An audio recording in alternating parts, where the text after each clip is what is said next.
You've probably had this idea before. The idea that maybe if I go in that relationship with that girl that I know isn't God fearing, that girl that you know probably doesn't have that fire for God that you do, then maybe you should go out with her. Then you could influence her, into following Christ, into getting closer to Christ. I mean, yeah, she lives in habitual sin, but maybe if you got in a relationship with her, then she would, take a stand. She would devote her life to Christ. Then, y'all would follow Christ together, get married, and live happily ever after. And it's a nice thought to have, honestly. But as I like to say, ignorance is bliss. Alright? A lot of the times, things don't work that way.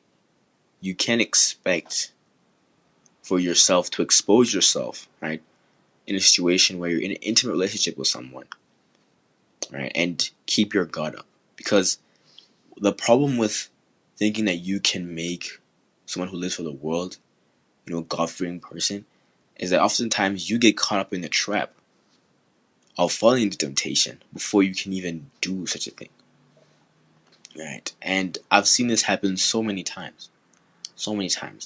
I've seen, brothers in Christ, they'll be like, oh, yeah, I like this girl. She's a great girl.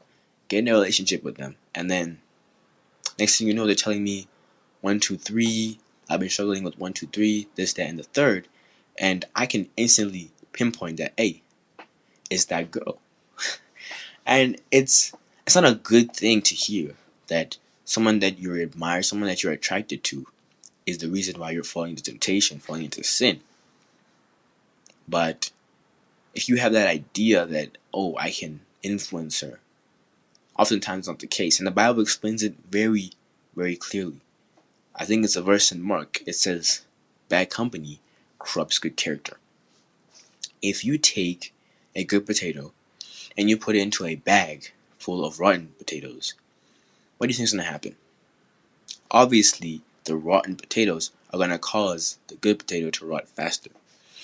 And that's essentially what you will be in that situation. You're going to be that good potato, exposing yourself to corruption.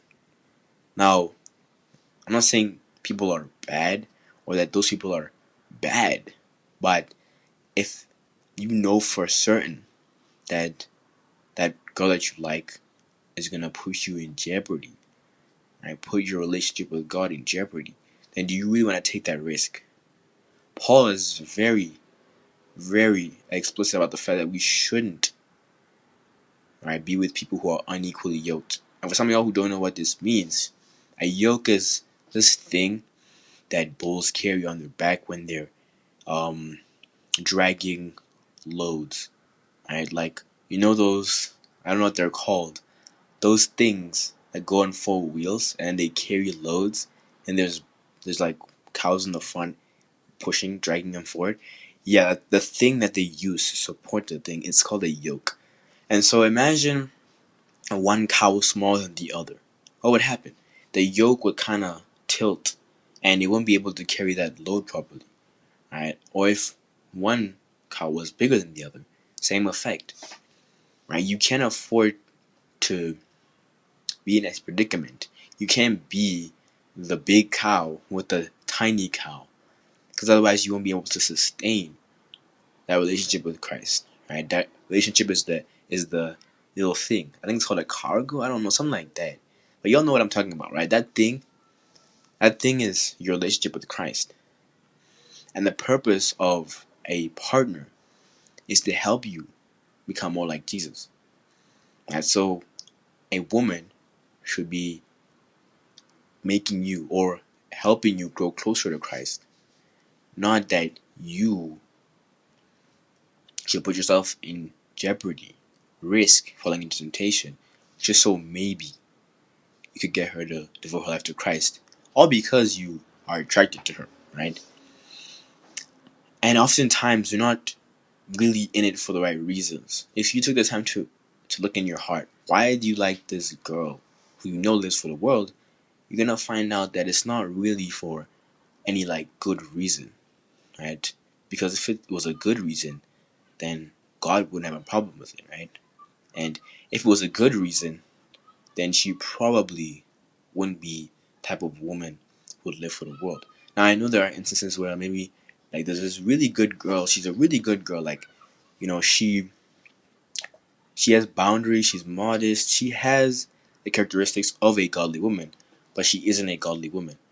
But in that case, it's still not very advisable because she's still unequally yoked, right? She's still unequally yoked. She'll not help you elevate with God. Everything we do should be for the purpose of glorifying God, including our relationships. And God cares about that. So you putting yourself at risk, you thinking that, oh, I can make her a P31 if, you know, I just get the chance to be in a relationship with her. Can you? Can you? I don't know. I don't think it's wise, personally. I know there are testimonies of people who have been in relationships with people who don't, you know, follow Jesus, and then they ended up following Jesus as a result of that. But it's very rare. And a lot of the times you find that you fall into temptation. And you don't want to do that, do you? So I don't think you should risk it, dog. There's a girl you like, and you know she's in following Jesus, she isn't devoted to Christ. I think take a step back. Just take a step back. Something I've also been thinking about as well. Not saying this is happening in my personal life. I'm not gonna say anything because I know that people in like the people who watch my videos who are in my school, right, who go to my school, they watch my videos, and so if I say something, all of a sudden the whole school knows. It's a weird thing, but if you found value from this video, make sure to subscribe to the Jesus Gang because we're posting videos all the time, and I will see y'all in the next one. Peace.